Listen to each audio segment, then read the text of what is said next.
Alright, so Calvin thinks that these ridges don't do enough to keep the wheel spinning without there being some indentations on this flange, and I thought at first he might be right until I tested this. So here is just the hub right now.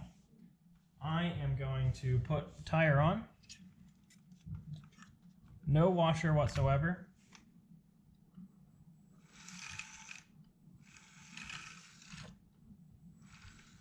Okay, this obviously kind of works, but it's not great because eventually the tire will work its way off.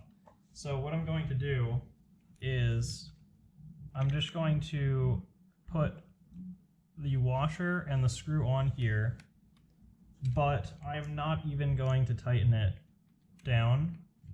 I am going to turn the screw like once, and you'll be able to see it's incredibly loose. So that's about one turn, okay? This washer is doing practically nothing. And in fact, the flange, even with the points on the flange, are doing basically nothing. Okay. This wheel, perfectly fine and normal, with the washer fully secured like normal.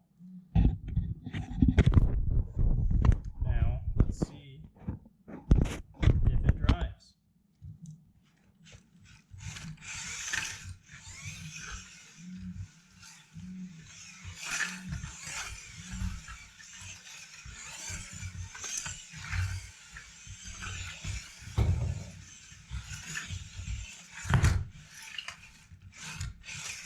Alright, yeah, so it drives, that's fine, but can it push something?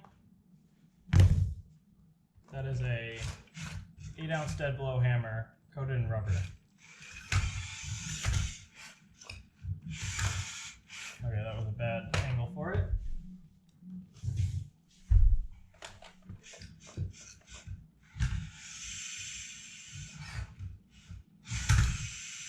Alright, a little bit of struggling with that wheel. Oh, the washer came off there.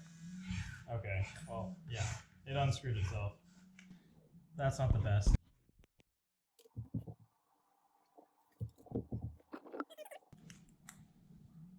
I'm going to do like 3 turns.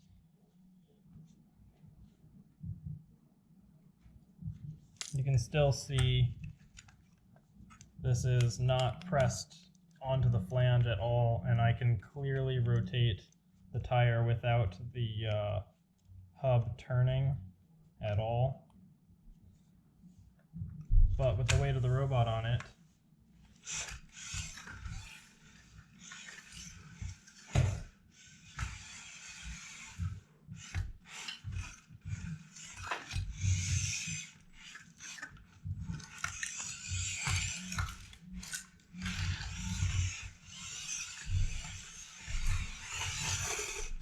so yeah, flange hubs with these like extra cutaways, they actually help dramatically improve the stiction of the foam wheel on the hub.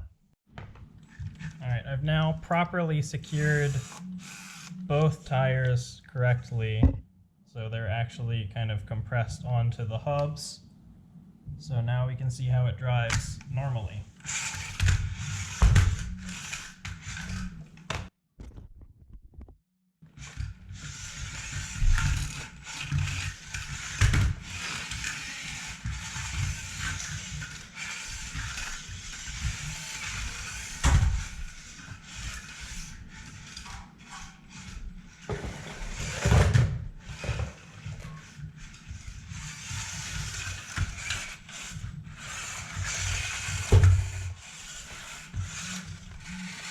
Let's do a backpack strap.